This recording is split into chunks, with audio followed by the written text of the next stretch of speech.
Very interesting, the dynamic. So that was such a eye-opener for me on how the Senate is. Ikaw, you've drawn pa, parati Congress ka, di ba? Nung Sa Congress, sa Senate, Hindi ka ba nag-Senate? Hindi ako masyadong pupunta. Doon na lang ako sa bagong building. Ako sa big building na open. Hindi pa. If you go to airport every time, you'll see that almost finished na pala siya. Almost finished na. I haven't seen it. Parang, sana naman deserving yung mga pupunta doon. Di ba? Ang ganda ganda. So, I mean, you guys, from your understanding, is this the worst Senate ever? I mean, I remember when first Bong Revilla topped the race, people were talking. When Lito Lapid was there, people talked. When Erap became senator. But this looks like an interesting Senate. Yeah. Is it the worst, or if you look at the, let's call them the Magnificent 7 or 10, like the more matino ones, whether it's, Angara and Sherwin, and of course Riza and Magana, maybe it's just a few who are really bringing down the whole Senate. What's going on? Hindi pa ako yung trend na na yung magkapatid, tapos mag-ina. Oh. So dati naman walang ganun eh. Pero ngayon, nakita nila, every 3 years, pwede tayo magtatakbo. So, dalawa tayo dyan sa Senado. Parang ang dami-daming Pilipino na pwedeng to fill that. Pwede tatlo. If the two Tulfo brothers run, Pwede. it will be Ben, Erwin, and Rafi. Can you imagine? That in 2025. But I think what Bato showed everyone, and I think a lot of people realize na kung ganitong mga klaseng senador hindi pinapasok nyo talaga, magiging joke na yung buong Senado natin. At wala na. But is Bato really the worst one? Because I can think of Robin Hood. I can think of someone else who's more Robin Hood. interesting. Robin Hood. Is that what you're gonna say? Boy Sile. I want to say. Yeah. I mean, alam mo, it's sad for the guy, honestly. alam mo, my God, ang daming mga. I think this is probably one of the worst Senates. Yeah, I would agree with that. It's just so sad listening to what a waste of money and time. I didn't even watch the whole PDEA leaks hearing kasi talagang I'm like, nakakabobo talaga. Wala akong natutunan dito sa pakikinig na tong Senate hearing na to. Na ako naman, it could be the worst, pero It can. It's the most entertaining. It's the most entertaining. Maybe, I mean, there are all of these stories from back in the day, na nung 1990s or early 2000s. Like, people will rush to the Senate so that they'll catch the debates among the titans. Yeah. That was entertainment too. Like, you're watching like the Roman Senate, right? Yeah. Wala kasing social media nun eh. Oh, like parang Virgil line level of poetry and ganon. That was so they used to be entertaining in a very high quality way. And pag sinabi ng panahon na senador ka, talagang may something, may pazas ka. Yeah, ngayon it's a joke. Hindi, it doesn't cut the same way na talaga nawala na yung dignidad, wala yung prestige. I remember I got to watch one Senate hearing during the impeachment trial of Erap. That was very interesting to watch. That was very interesting. Lauren was there, right? Yes, Lauren was there. Yeah. So back then, mas interesting pa, mas magaling yung composition ng Senate. This Senate is just really bad. And I think dito magaling yung Congress. They took advantage of how bad Bato was. They did that press con immediately, di ba? Yeah. And then they said, we're gonna conduct our own hearing. Not about the PDEA leaks, but the actual drug war. Yan ang panlaban nila. Inaccuse mo si Marcos of doing drugs. We're gonna check out this EJK and the drug war. Sinabay pa nila yon, talagang wow. Nadamay ka. You were chief at that time. Yun, and then sabi nila, and we're going to do this properly. And I've been watching the congressional hearings. I am so impressed. This is weird, no? The lower house is actually more dignified and professionalized. Ang galing nila. The way they ask the questions, the way they interrogate, the way they investigate, and the way they present evidence. I was like, ang babata na itong mga to. I'm like, wow, ang galing. Totally impressed. May kumbaga, kung may honors, nabigyan ko sila ng top honors, yung mga mga kongresista natin ngayon. Believe to sa Romualdez. Ay, sorry, sa I mean, there's also the gentleman's agreement issue, di ba? Ano ba si tingin niyo talagang nag-traitor si Digong doon sa dating president ng China? Or di naman may pagkaalis go ng ambivalence. Parang tipong, sabi ni Digong, basta hindi niya nag-gets yung sinabi ni Xi, oh yeah, pwede na yan. But he didn't pass it down. Kasi yung tinatawag na gentleman's agreement na, uy, huwag niyo naman ninyo dyan, ha? Huwag niyo naman, para pwede namin kayong galawin. Mamaya yung mga ganun. What is your understanding? You think Digong really sold out the country and for some reason maybe it didn't pass down the command channel, chain of command, sorry. Right. Yes, he did sell out the country. And there are several instances to show why that's true. On top of the gentleman's agreement, do you remember there was a massive Navy vessel that docked in Davao? And More than once. yeah, and the airplanes too. and military Airplanes, planes, yeah. military planes Multiple landed times, yeah. multiple times in Davao. Without clearance from From DND. exactly the That was- DND, the AFP, nobody knew. Yeah, So that- tell me, was there a gentleman's agreement on it? When they were able to do, and even the AFP was like, I actually wasn't aware that something was happening. My God, that is sorry sa akin Bongo daw na-clear. or yan something ang like that. pinakamalaking betrayal ni Digong sa mga Pilipino to allow a Chinese military to land and to dock in our country without clearance from the Department of Defense and our own military. Tsaka delikado Pucha yan, talaga. One reason why you signed yung mga visiting forces agreement, status of forces agreement is it provides a legal framework. What if may rape nangyari, may krimen nangyari, Right. di ba? Ito, wala tayong any agreement in China. So imagine if those Chinese sailors got into a fight, someone got shot in the... Right. And then what are we gonna do? There's no Yeah. legal Yep. framework. Sobrang bara-bara yung ginawa. And he was playing with fire, with great He wa- power politics fire. He was acting like he owned this country and that he was untouchable. Unfortunately, he still feels untouchable and I'd love to see it otherwise. So, before we go to Digong, you were asking a question about, if you look at the Alice Go situation, kasi we want to talk about Duterte's, but the problem is, kung sana si Duterte lang talaga yung problema, di ba? The Duterte phenomenon would not have happened without all the enablers at all levels. Yep. Right? And the Alice Go situation, I'm not sure that this was everything was micromanaged by Digong's office. I think a lot of corruption and rottenness was all around the Right. country for this to happen. So you were asking about, like for instance, yung ex-mayor ng Bamban. Do we know anything about this guy? Comelec people who cleared her run for office. Do we know anything about these people?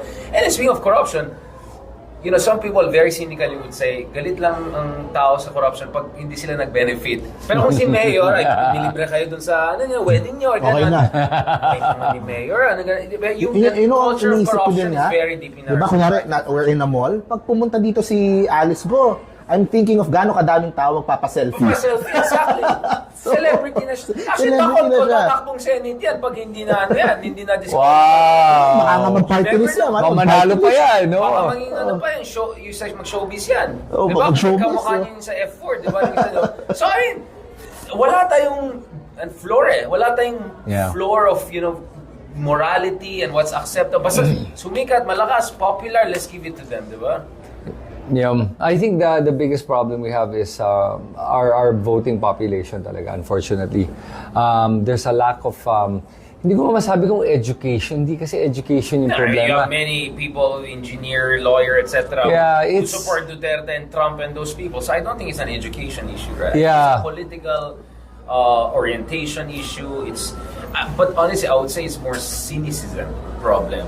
Na nawala ng pag-asa yung This is where I disagree with the more, let's say, yellowish, pink narrative. Disinformation is obviously a problem. But we just saw a few days ago the Indian opposition against the humongous machine of Narendra Modi. This is the biggest right-wing populist machine on earth. Millions of members and all. The disinformation machine in India is 100 times worse than the Philippines. Just Wow! Oh my Okay. God. And in India's case, my religious, my caste system, there's so many elements, this Muslim, Hindu Okay. thing. Oh my God, there's so many levels to that. And yet, the Congress Party still was able to double their lead. So, what I'm saying, I can give you many examples. Brazil, Latin America, Lula versus Yes. Bolsonaro. US, Biden versus Trump. Yeah. You think there was no fake news for Trump's side? Not Russian help for... And again, in France, so many... So for me, I agree that there's a problem, disinformation problem, but I think the biggest problem also is we lost the faith and trust of people. When we say we, anyone who believes in a liberal democratic project, because look at Digong came in 2016. All the data shows you cynicism was already seeping into the system. Yeah. 2010s pa lang. So there's data in 2014 World Values Survey. Right. Where so majority of Filipinos were okay with a leader who doesn't bother with elections. Basta he can deliver things. Right. So I know many highly educated people who like Digong because they thought he'll shake up the system, get things going, fix the problem, kasi pasaway tayo, yung ganun mindset. So I think a lot of that is skepticism, a lot of that is disaffection that Duterte weaponized. And I think the problem with the opposition is that hindi na-recognize na hindi lang ito lack of information, it's also lack of faith, loss of trust, loss of confidence. and then hindi rin sila nag-adjust in terms of their messaging. Mark knows, I've been saying this consistently even during election, kaya daming haters ko din dun sa kapila, di ba? But honestly, I believe that because, and honestly, you can disagree with me, but my thing is, talking about lack of education or disinformation alone, we're gonna hopeless case ang opposition forever. Right. Because the more people will hate you if you're saying, bobo kasi, di ka bobo sa akin, diba?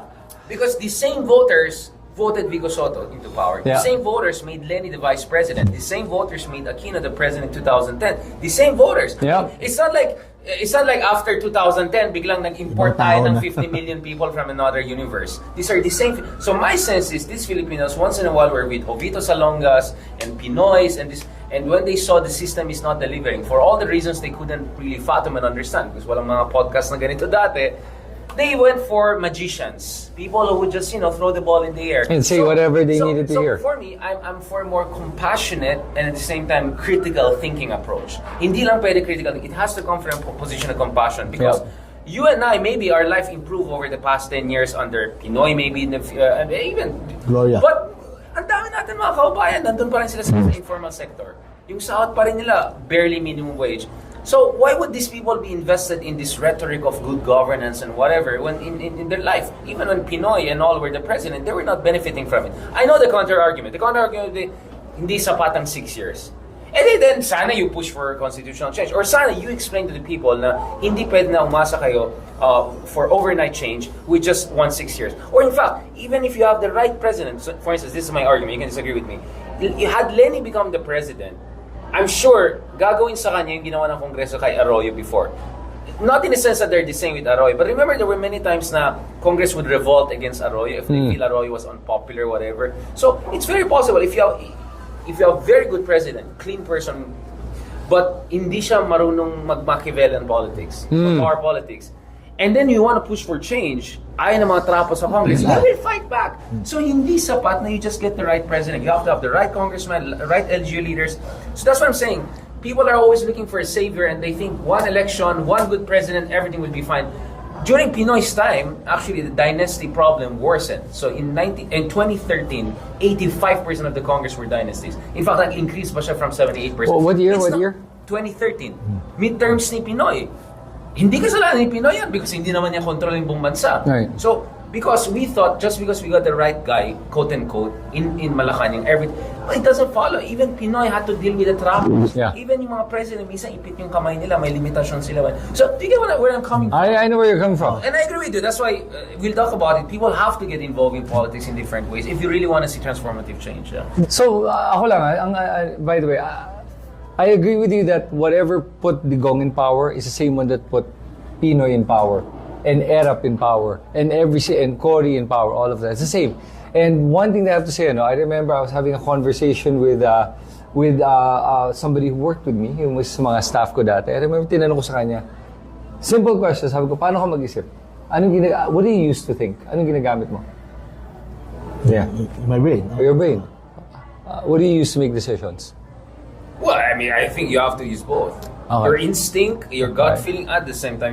Because there's just enough information to go around with. Yeah. You know, sagot sa akin, sabi ko, what do you use to make decisions? Sabi niya, puso ko. Paano ka mag-decide? Paano ka mag-decision? Puso ko. Paano ka mag-isip? Puso ko ginagamit. Sabi ko, interesting. Sabi ko, nung tinanong ko sa anong gagamitin mo para mag-isip, sinabi mo sa akin, puso mo. Ang puso ay hindi ginagamit para mag-isip. Ang utak natin ginagamit para mag-isip. Nagulat, sabi niya, oo nga, no? Sabi ko, di ba? You use this to think. And then, you can use this as a guide.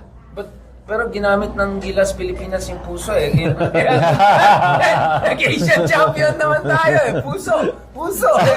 ang sa yung the opposition needs to look at yung what Rafi Tulfo did. Yeah, okay. Hindi siya, kumbaga, it's about growing, touching in the heart din eh. Doon din magaling eh. At the end of the day, you can tell people use your head. But even if they think they're using their head, they're still using their heart. There's a saying that everyone decides emotionally and then justifies logically. Yeah, that's David Hume. There you go. The reason is there to just give a spokesman role for your... But ganito kasi sa akin eh. I think, first of all, we're not Norway or Sweden. But I can have a debate also about Norway and Sweden. Because I heard some of my colleagues saying, alam mo kung nasa New Zealand tayo or Norway, nanalo na si Lenny. Well, guess what? Probably I would have been a prime minister. I have friends who are younger than me that are in parliament in Germany. So, hindi useful yung ganang argument. Hindi tayo Norway, hindi tayo Sweden. Yeah. I had a talk with former President Aquino. This is obviously a few years back pa. I said, ang Pilipinas is a Latin, Iberian, tropical country. Right. Leadership doesn't work in the German way. You cannot go like, kasi sa pagkaalam ko, idol niya in German politics, yung Angela Merkel. Ganon. Yeah, he's really fond of German politics. Yan ang sa pagkaalam ko. And I felt, but we're not Germans eh. We're more like Italians. We're more like Latinos. Yeah, Spanish. So, when you approach politics, you have to push for the right policy, but dress it up in an emotionally appealing way. So I think that's where you're coming from with Tulfo. Because Tulfo is pushing for order and all, but he makes it entertaining. He dresses up. We're talking about Rafi strictly. I'm talking about Ben. Yeah. So what I'm saying here is, hindi pwede logical argument policy lang. Because if that's the case, then I don't know, mga taga-UP or Xavier lang dapat mag-rule ng bansa. It's just a bunch of geeks, right? And I don't want to be ruled by a bunch of geeks. Maybe I'm a geek myself, but I don't want a government of all high IQ geeks people. I want people who are relatable, who are compassionate, who are charismatic. Charisma is a very emotional thing. Yeah. It's relatability, right? So a good leader can emotionally inspire you, but also has a blueprint about how to push the country forward. Right. So for me, dapat both eh. Yep. Dapat both eh. And there are things you'll never know based on just data. Kasi nagets ko rin, again, in defense of the Juan de la Cruz. The argument of Juan de la Cruz would be, Sir, kung plataforma lang naman, madali lang man i-download yan eh. Like, anyone can just download. Anyone can make a promise. Exactly. So, madali lang naman isulat yan.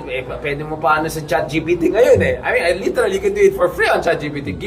So, I think it's mistaken to think, labanan lang ito ng plataforma. It's also authenticity, credibility. I can say I can make the Philippines first world, but ano ulit ang credentials mo? Or what kind of authority you exude. So this is all, there's a realm of emotions there. And a personal relationship. I completely agree with you na what I don't like is this emotionality and sentimentality na kasi ito na yung uso or umiyak siya doon sa interview ni Karen Davila or doon sa I don't agree with that sentimental voting.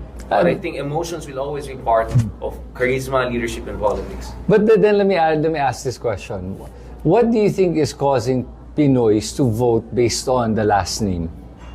If that's the case. Alright, so the longer you can... Diba? Think about that. But if you look at it, what makes the Philippines, even compared to other Spanish colonies and Asian countries, really bad is because you have this continuity of principales. So you have this family rule since Spanish era pa lang. In fact, some of the dynasties in the Philippines, including some from the north, not Marcoses, Ilocos. Oh yeah, I know. They go back 200 years. Oh wow. 200 years, 1870s pa lang, they had already offices and all of that, right? So wow. So, sila Ver, there's like a Don 300, 400 years.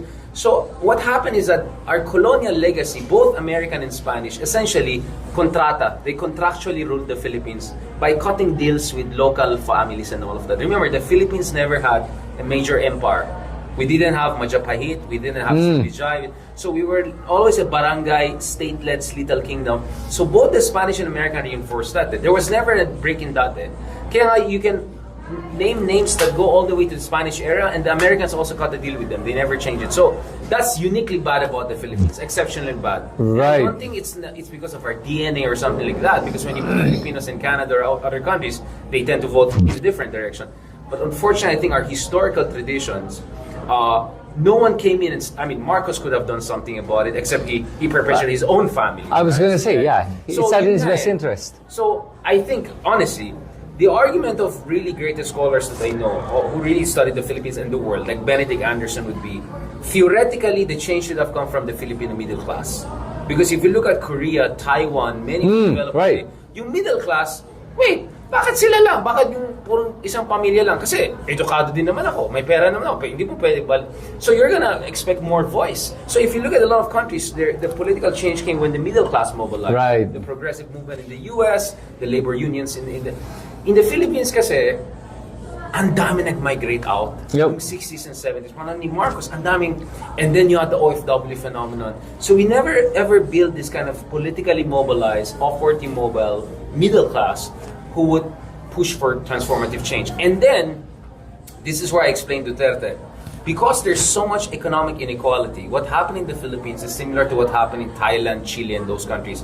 When there's so much economic inequality and the middle class is small, the middle class tends to vote right-wing populist because they want a protector, right? Baka yung iPhone ko nanakawin, yung durgista doon, di ba? Do you get what I'm saying? Kaya actually, if you look at, maybe you don't believe the surveys, but that's the best I can work with. I don't know about Google Trends. If you look at that, the middle class ABC, which is really C, they voted more for Sara and BBM in the last election. And that is not the lack of education. That's a lack of faith in rule of law. And they wanted the BBM and Duterte to protect them from criminals, code word, yung mga nandun. Do you get what I'm saying? And this is not unique to the Philippines. Yeah, no, it's this not. happened in Chile, this happened in Thailand. Argentina. In many countries where the middle class is shrinking and high inequality, the middle class is actually reactionary, pro-right-wing. And they're highly educated. So, that's why I don't buy the education argument necessarily. Yeah. Sa akin naman, definitely that's the root talaga nung ating ano. Pero sa panahon ngayon, it also includes yung branding na. Yung apelido kunyari pag ganito yung apelido mo, you stick to this brand. Pag Tulfo ka, ganito ka. Pag Duterte ka, ganito ka. Plus, add to the fact na most of our cities and provinces are run like a family business. Yeah. Na bata pa lang si Junior, he's being ginugroom trained. na eh. Ginugroom na. Yeah. O you will be SK. O tapos you'll be counselor. Yep. Tapos, so people are expecting na him. Tapos plus add pa yung pera. Yep. So unbeatable. You have branding, you have money, you have your dream since you were young. And no political parties. Because the other thing I didn't mention is political parties tend to replace dynasties. In the Philippines, for, again, a combination of reasons, we never build political parties. So what happens is the families are the political Becomes a political They have party. the money, they have the goons, they have the resources, they have the brand. Diba, in American is, I vote Democrat because Democrats stand for this. Yes. Now, minsan, dalawang Clinton, isang Clinton, but it's okay, it's really the Democrat. Sa Philippines, because there was never a political party, essentially the families became the political party. And the more they're there, the more there will be no political party, right? So here- vicious cycle eh. But here's a question I have. Do you think money is the most important part of winning in politics? It depends in the sense that Duterte was the poorest candidate in the earlier phase of the elections. I mean, look at Binay resources, look at Moro's resources, look at Grace resources. So I think money not necessarily. And in fact, we know how it works. Pag naging number one ka na sa survey, Then the money pours the money in. will come. Yeah. Right. So actually, that's why the surveys are very important because, let's be honest, oligarchs, they want to bet on the winner. Yes, of course. And they're smart. They don't just give you money. They give more money to the number one. Yes. They always give something. So that's where the money factor comes in. So it's hard to answer if money. Obviously, money matters, but the way the money flows in depends on the surveys and the race. Especially in the last. So actually, the Digong went from the poorest candidate, and then by February, March, he was spending more than everyone else.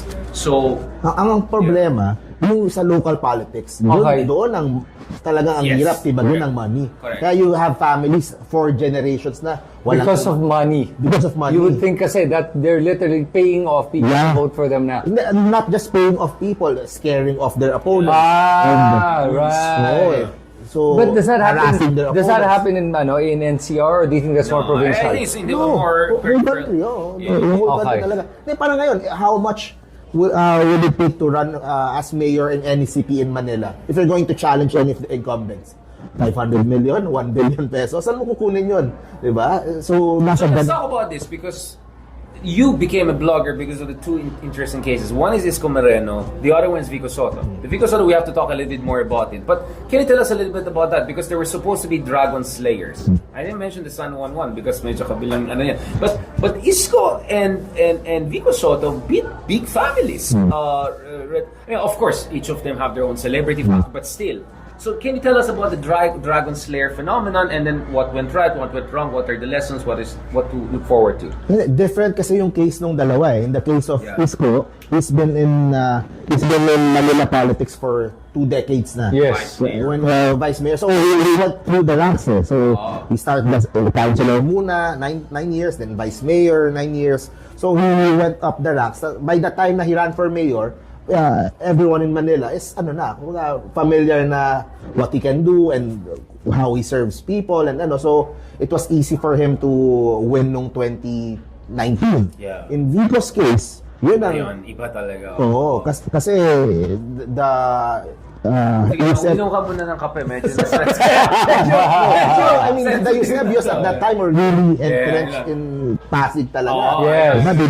So, medyo iba yung case ng kay Vico. And I was saying syempre, merong factor na he's Vic Soto's son. So, merong showbiz factor. Merong, of course, he's tito niya si Tito Sen, Tito Soto. So, kahit pa paano, he is being guided, he is being So, pero when he got into office, yun, he was able to prove na to the people of Pasig na there's a better way to do this. There's a way na pwede natin gawin na to throw out the old system and pursue this ganito. So, sa akin, I look at yung ganun case din as parang hope din na it should start sa mga LGUs talaga and maybe work its way up. Kasi if you're going to with the existing, they all have family businesses in there. So how do you explain? Because there's the Iloilo case, which is quite an interesting one, and there are friends from people Iloilo messages, sir, ba't di mo minention ni Mayor namin? I've mentioned, I just don't know enough, I have to go there. Baguio, at least for while Magalong is seen as kind of an alternative candidate, his position is good governance, and then of course, the OG, Jesse Robredo, right? Also in a very difficult part of the country. So Vico didn't come out of nowhere, right? There's that tradition, and in fact, Vico always talks about the Jesse Robredo model, right? The Naga model, right? So, ang tanong dito is, are those green shoots or just exceptional cases? Or how do we make sure hindi lang sila exceptions to the rule, but actually potentially part of something? So you see where the conversation is going. I just don't want us to be depressed here. I want us also not to be naive here, because Vico Soto's case is still exceptional so far in the NCR region. We don't have anything like that. But still, there are enough all across the country, not perfect, not Sweden, not Scandinavia, for me to say there is a dynasty problem, but this is not the end of the story, right? There could be some alternatives. But you know what, like I did notice, for example, I'll give you the case of Makati. For example, Right. the Binays against the Binays. But because of what happened to Junjun Binay and how bad it was, the only person that could have beat Junjun Binay is another Binay. Abby Binay. That was the irony. But I think Abby Binay did a much better job than Really? the brother. From what I've been seeing, Interesting. compared to Junjun and to the dad. Yeah. Or at least the perception of maybe less corruption. I don't know. But like, for example, the Makati subway project. That's a really good project that was under her belt when she started it. But would Junjun Binay have done that? I don't think so. Junjun Binay, it seemed like he was more interested in maintaining power. So umasa na lang tayo sa mga good ships to take over from the black ships in the family. Like ganun na lang tayo. More. I think what happened with the Binays is this Dahil alam niya ito yung maling ginawa ng kapatid niya, I'm going to do the opposite to show you that there's a better way. To the Binay family. Right. So for her, it was that now Nancy Binay is looking at running. And Abby is now fielding, I think, her husband. So maglalabanan sila. But because may labanan yan, precisely the fact that there's that opposition, they're gonna have to do better and do something for the people. So the people wins in that sense. Because if I don't do anything for you that's grand, I think that's going to affect my chances of winning. So I think that's where it helps. Another case. So let's make sure before we leave, have you heard the rumor in Makati? No, I haven't. Wait. First of all, I think many people are going, what's the whole Makati BGC drama for people who are not very... Kasi malaking issue din yan eh. This is bleeding into this whole thing, the Makati BGC. Yeah, I know. Oh, no, yeah, of course. Because these are the two richest parts of the country. We really thought Abby would run in Taguig eh. Yun nga eh. Pero she didn't move yung residence niya. She stayed then. Tapos she might run for senator. So baka mga tao lang niya ipapatakbuhin doon sa district na yon, doon sa Embo na lugar. Pero sa Makati, what's interesting din na what's happening ngayon na baka kumalat pa rin. Pero hindi mamatay-matay kasi yung rumor. There's a third candidate in the race in Makati. Oh. Si Peña. Who? Peña? Yes, the current congressman ngayon. The previous elections, he beat Jojo Binay. Dun sa district na yun. The reason that hindi siya nananalo for mayor because Abby controlled the Embo area. The Embo is now gone. Nasa Taguig na boto. Interesting. So it changes the dynamics. Pero right now, he's still allied with Abby. Pero hindi mamatay-matay yung rumors na he might try to go for it to break the Be Nice hold over Right. Makati. Now that Wild card na siya ngayon. Oo, because ang natira sa Makati yung distrito niya. Yep. So merong ganung hindi mamatay-matay na That's interesting. So meron pa ring way to break yung mga dynasties. Pero very limited. Yeah. We still need electoral reforms. But that's also where you see economic prosperity, right? As BGC got bigger, as the country became richer, you know what I'm saying? It creates new dynamics. Urban planning, development. So if you look at it, the whole Makati BGC thing is, I mean, if BGC becomes so rich, I don't think this whole drama would have happened, right? Nung naging biglang financial center, mala Wall Street na siya, biglang iba ng usapan. So I think this is where, some people are also right that sometimes a lot of our problems is because we're just too poor. Because if you look at, there's a graph, diba, whereby when countries are very poor, whichever country on earth, whether it's China, their corruption tends to be very high at the low levels of development. Why? Because the bureaucracy is badly paid, the media is not doing a proper job, baka bayaran pa. You know what I'm saying? People are just too hungry to care about. But as countries become richer and richer, you have a more, again, going back to it, more mobilized middle class, better paid journalists, better paid bureaucrats, more educated abroad coming back. You get what I'm saying? So, feeling ko, the reason I'm slightly optimistic, despite, I will accept all of the criticism of the system, but feeling ko dahil medyo umaangat ng Pilipinas, hindi mayaman, pero middle income, I think that's going to create some very interesting dynamics because it's going to change conversation. Mas maraming middle class people are involved in debate. Yeah. And it's not even that. I mean, I know people are listening to us podcasts who come from different socioeconomic classes. So suddenly there's a market for things that we're doing. Right? I don't think 10 years ago this could have pulled off, right? So I don't know. That's where I'm slightly cautiously optimistic that the ground is shifting, right? Well, Even though they're ground is we would shifting, still need na electoral reform pero unti-unti. Kasi for example, iban muna natin yung asawa tatakbo. Yung papalit ka. Maybe we would start with that. Kasi that would change the dynamic right away. Kasi they would have to field their brother. Right. Cousin or... Kasi ngayon, ang first choice talaga is asawa. Yeah. Kasi if asawa yung tumakbo, parang the mayor pa rin yung nagpapatakbo. Yes. So, pero pagkapatid na, it's a different family. Unintended consequence. So, what the argument is, nung nag-impose tayo ng term limit, you created political dynasties also. Because if I cannot run, I'll make my wife run. Right. So the problem is that naglagay ka ng term limit, pero wala kang nilagay na anti-dynasty. Then, nakahanap sila ng loophole, which is yung asawa. Exactly. But if you put... You close the loophole. So you put the term limit and then you also put the second, which is hindi pwedeng second degree of consanguinity. Then, ang problema, hindi ginawa yan. So one of the problems we have is, may reforms tayo, pero sablay. Half-baked. Yeah. So actually, the result is even worse. Dapat unti-unti kasi hindi mo mapapasa yung pag ibaban mo lahat ng relatives to run. Maraming mag-o-oppose kasi Yes, hindi mo mapapasayan, in other Oo, words. hindi mo So how do mapapasa you do it gradually? Kasi